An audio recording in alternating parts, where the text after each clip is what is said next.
오늘 우리에게 주시는 말씀은 갈라디아서 4장 1절에서 11절까지 말씀입니다. 갈라디아서 4장 1절에서 11절 한 절씩 교독하겠습니다.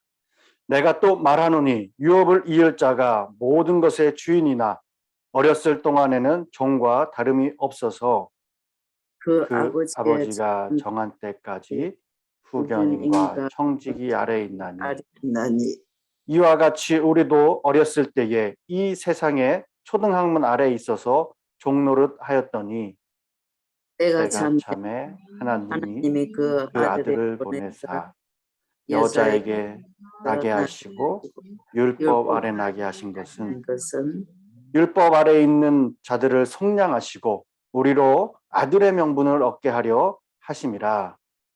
너희가 아들임으로 하나님이 그 아들의 영을 우리 마음 가운데 보내사 아빠 아버지라 부르게 하셨느니라. 그러므로 내가 이후로는 종이 아니요 아들이니 아들이면 하나님으로 말미암아 유업을 받을 자니라. 그러나 너희가 그때는 하나님을 알지 못하여 본질상 하나님의 아닌 자들에게 종노릇 하였더니 이제는 너희가 하나님을 알 뿐 아니라 더욱이 하나님이 아신 바 되었거늘 어찌하여 다시 약하고 천박한 초등학문으로 돌아가서 다시 그들에게 종노릇 하려 하느냐. 너희가 날과 달과 절기와 해를 삼가시키니 내가 너희를 위하여 수고한 것이 헛될까 두려워하노라. 아멘. 오늘 우리에게 주신 말씀입니다. 구원의 처방전 갈라디아서의 말씀으로 계속해서 하루의 시작을 깨우며 은혜를 나누고 있습니다. 이 사도 바울은 이 본문의 말씀을 통해서 우리 모두가 새로운 신분과 특권을 누리게 되었다라고 말하고 있습니다. 특별히 오늘 말씀을 보면은 율법 아래에 있는 삶, 복음 아래에 있는 삶, 이 두 가지의 삶을 말하면서 우리에게 주신 신분과 특권이 얼마나 중요한지를 사도 바울은 우리에게 설명해 주고 있습니다. 1절 말씀은 이렇게 말합니다. 내가 또 말하노니 유업을 이을 자가 모든 것의 주인이나 유업을 이을 자라고 말하고 있습니다. 우리 성도들은 구원을 얻은 동시에 하나님의 유업을 얻은 자가 됩니다. 그래서 우리는 구원받은 자인 동시에 하나님의 나라의 유업을 이어간다라는 자임을 깨우쳐주고 있죠. 사도 바울은 그 당시에 로마 제국에 유행했던 양자의 이 풍습을 따라서 우리의 믿음 관계를 설명하고 있는 것입니다. 그 당시 로마법에는 이 성년이 안 돼서 상속자는 노예나 다름이 없었습니다. 성년이 안 된 상속자는 이 노예나 다름이 없었어요. 상속사일지라도 성년이 되기까지 어떠한 재산권이나 권리를 전혀 주장할 수가 없었습니다. 로마의 상속자는 그래서 14세가 되기까지 아버지에 의해서 임명된 가정교사로부터 배움을 받고 지도를 받게 됩니다. 그리고 25세가 될 때까지 후견인으로부터 관리를 받게 되죠. 그리고 그렇게 청년의 기까지 훈련을 다 마치고 나서야 성인이 되었을 때 비로소 성인된 증거로 새 망토를 받게 됩니다. 그리고 그 다음부터 독자적으로 재산권을 행사할 수 있었다고 그렇게 합니다. 이러한 이 로마 제국의 양자됨의 법칙이 우리 신앙생활에도 동일하게 그렇게 적용된다라는 것을 깨우쳐주고 있습니다. 3절을 보면은 어제 말씀에서 보았던 초등학문이라는 단어가 또 나오죠.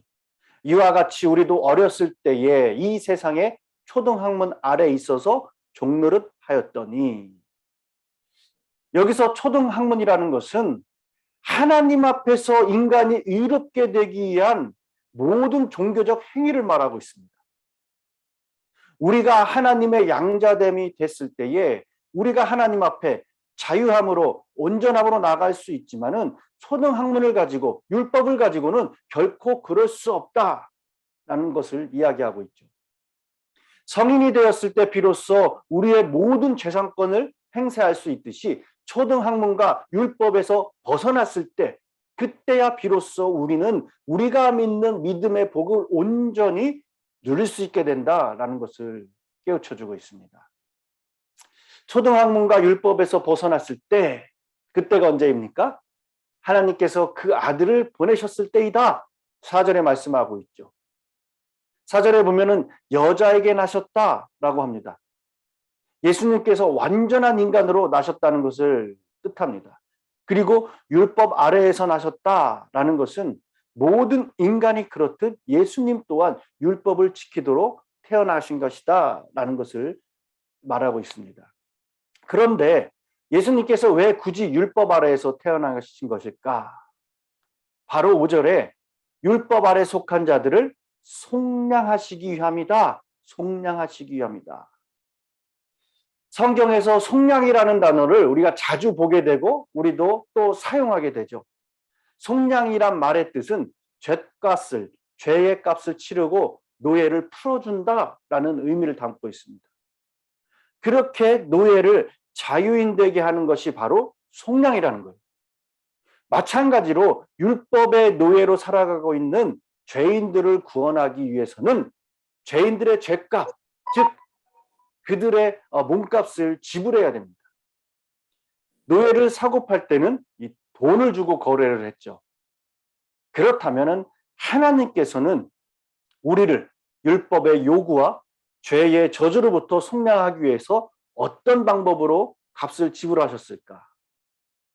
성경은 하나님께서 예수님이 십자가에서 흘리신 그 보배로운 피값으로 우리의 죄값을 대신 지불하셨다, 속량하셨다라고 말씀하고 있죠. 예수님의 십자가 죽으심으로 말미암아 이제 우리가 더 이상 율법 아래 저주를 받지 않고 살 수 있는 자유인이 된 것이에요. 예수님께서는 이 세상 그 어떤 사람도 완벽하게 지킬 수 없었던 율법의 요구를 완벽하게 지키신 분입니다. 그럼에도 불구하고 예수님께서는 율법의 요구를 지키지 못한 누구입니까? 우리를 대신하여서, 인간을 대신하여서 십자가에서 우리의 죄값을 담당하셨다는 거예요. 또한 우리는 예수님께서 율법의 요구를 완벽하게 이루신 주님의 의로움을 덧입게 된 것입니다. 이렇게 되므로 우리는 5절의 말씀에서처럼 하나님의 자녀가 되는 특권을 누리게 되고 또 아빠, 아버지다라고 부를 수 있는 그 명분을 받게 되었다는 사실이죠. 아빠, 아버지, 아바, 아버지, 우리가 이렇게 이야기하죠. 여기서 사용된 아빠라는 말은 아람어에서 유래한 단어입니다. 그리고 아빠라는 단어에 이어서 아버지라는 단어는 헬라예요. 이 동일한 의미를 가진 이 두 번을 그렇게 반복해서 한 단어를 가지고 사용했죠. 이것은 우리가 하나님과 아버지와 아들로서의 그 누리게 될 친밀한 관계를 묘사하고 하나님과 우리 사이에 더 이상 율법의 노예가 아니며 하나님의 아들이란 그런 사실을 강조해주고 있는 것입니다. 이어서 아들이기에 유업을 이을 자, 상속자됨을 말씀하고 있죠. 이것이 얼마나 큰 은혜입니까? 은혜입니다. 은혜. 갈라디아 교회 성도들은 대부분 이방인들로서 이 바울이 전해준 복음을 듣기 전에는 우상을 섬기던 사람이었어요. 우상에게 제사를 지내고 우상을 위해 살아가던 우상의 노예들이었습니다. 그러나 이제는 다르죠. 바울이 그들에게 전해준 예수 그리스도의 십자가와 부활 사건을 통해서 이들은 예수 그리스도로 말미암아 새롭게 열린 구원의 길을 알고 있었습니다. 그런데 그럼에도 불구하고 또다시 율법 아래로 돌아가서 율법의 노예가 되어 절기를 지키고 할례를 행함으로써 하나님 앞에서 의롭다함을 얻으려 하는 그러한 삶으로 돌아가려는 성도들을 바울은 이해할 수가 없었다. 바울은 갈라디아 교회 성도들을 한 사람 한 사람에게 복음을 전하고 그들의 영혼을 구원하기 위해서 해산하는 수고를 했습니다. 그런 고통을 얻었어요. 그런데 갈라디아 교회 성도들은 거짓 교사들의 꼬임에 넘어감으로써 자신이 그동안 그들을 위해서 헌신했던 모든 수고와 노력, 그리고 그리스도의 피 묻은 십자가 복음이 헛될까 두렵다. 오늘 우리가 읽은 마지막에 11절에서 고백하고 있는 겁니다.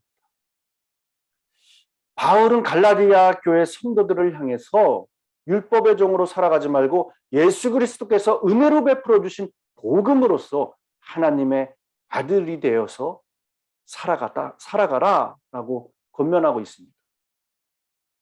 율법이 성도의 신앙에서 자유를 빼앗아가고 믿음에서 떠나가게 하게 합니다.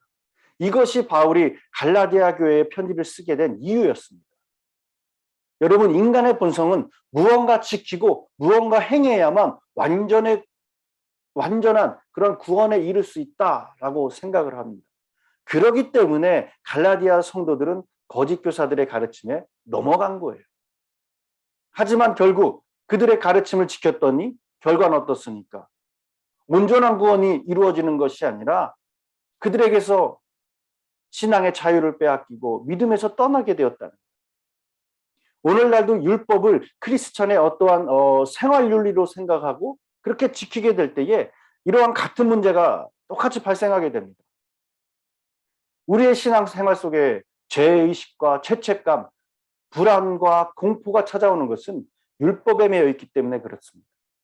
결국 지킬 수 없는 율법을 지키려다가 실패하면 자신을 율법을 어긴 죄인이다 그렇게 여기게 되고 그 죄의식으로 결국 믿음에서 멀어지게 되는 거예요. 그래서 오늘 말씀에 이 율법을 어떻게 표현합니까? 약하고 천한 초등학문이다 라고 그렇게 부르는 것입니다. 여러분, 저와 여러분의 삶과 신앙을 돌아보기로 합니다. 내가 행하는 것으로 스스로 내가 의롭게 여기고 하나님 앞에 신앙생활을 나름 잘하고 있다고 생각한다면 우리 자신도 모르게 우리는 초등학문으로 돌아가고 있는 거예요. 여러분, 율법은 단 한 번도 폐해진 적이 없습니다. 오늘 이 순간이라도 누구든지 율법의 요구를 다 충족할 수 있다면 그 사람은 하나님께 의롭다함을 인정받고 구원을 얻을 것입니다. 그러나 문제는 이 세상에 그럴 수 있는 사람은 단 한 사람도 없다는 거예요. 그로 인해서 모든 사람이 죄의 저주 아래 있는 것이에요. 이와 같이 절망적인 인간의 운명을 구원하기 위해서 예수님께서 새로운 길을 열어주신 것입니다. 누구든지 십자가에 달려 죽으신 예수님 자신을 그 예수님을 구주로 믿기만 하면은 그 믿음으로 말미암아 예수의 피로 죄사함을 받고 구원을 받는다. 하나님은 그의 아버지가 되어주시고 그는 하나님의 자녀가 되는 것. 또한 하나님 나라를 상속받습니다. 예수님과 함께 영원토록 세상을 다스리는 영광과 영생을 누리게 되는 거예요. 이것이 성경이 우리에게 가르치는 하나님의 놀라운 구원의 처방전이라는 거예요. 이토록 좋은 처방을 우리가 버릴 이유가 없습니다. 돌아갈 이유가 없습니다. 여러분, 율법 아래 노예로 살아가지 마시고 믿음을 통해 예수의 복음 안에 들어가서 자유자로 상속자로 구원받은 하나님의 참된 자녀들로 살아가시길 간절히 소망합니다. 우리가 하나님을 아빠, 아버지라 부를 수 있는 믿음, 굉장히 대단한 믿음이에요. 여러분들이 그러한 자들이라는 것입니다. 아빠, 아버지라 부를 수 있는 하나님의 자녀로서의 특권을 여러분 풍성히 누리시고 책임과 사명에 충성함으로 믿음의 승리자가 되시는 저와 여러분이 되시기를 간절히 축원합니다. 기도하겠습니다. 사랑의 하나님, 오늘 하루도 아버지의 은혜 가운데 있었음을 또한 시작하게 하심을 감사드립니다. 율법의 생활은 우리의 삶 속에 일어나는 고난과 역경을 헤쳐나갈 수 없음을 고백합니다. 하나님, 그 사랑의 아버지, 저희를 아버지에게 자녀로 불러주심에 또한 감사드립니다. 그 은혜와 사랑을 통해 귀하고 복된 삶으로 진정한 그리스도인으로 살아내기로 합니다. 그를 통하여 우리의 삶 가운데 참된 주의 자녀로 살아가게 하여 주시고 초등학문에 매여 있는 그때의 삶의 모습이 아니라 이제는 그리스도와 동행하는 하나님의 자녀의 삶으로 오늘 하루를 승리하게 하여 주시옵소서. 우리가 어느 곳에 있든지 아빠, 아버지라 부를 때 날마다 성령님께서 우리의 고백 가운데 역사하셔서 이 땅에 떨어지는 고백이 아니라 하나님께 올려드리는 거룩한 고백이 될 수 있도록 주님 축복하여 주시고 이끌어 주시옵소서. 우리의 모든 것이 온전히 주님께 있음을 고백합니다. 주님의 은혜가 아니면 단 하루도 살아갈 수 없는 연약한 존재입니다. 그래야 오늘도 기도의 자리로 나갑니다. 십자가의 자리 앞으로 나아갑니다. 주님, 주님께서 모든 것을 아시오니 주님이 원하시고 바라시는 때에 좋은 방법과 좋은 길을 통하여서 더욱더 하나님의 일하심을 경험할 수 있는 귀한 우리의 기도의 자리가 되게 하여 주시고 그를 통하여서 더욱더 주님 앞에 영광을 돌려지게 하여 주시고 영광을 경험하며 또한 더욱더 기쁨이 되어지는 우리의 모두의 삶이 될 수 있도록 주님 축복하여 주시옵소서. 감사드리며 예수님의 이름으로 기도드렸습니다. 아멘. 오늘 말씀을 기억하시면서 다 같이 합심하여 기도의 자리로 나아가겠습니다. 기도합니다.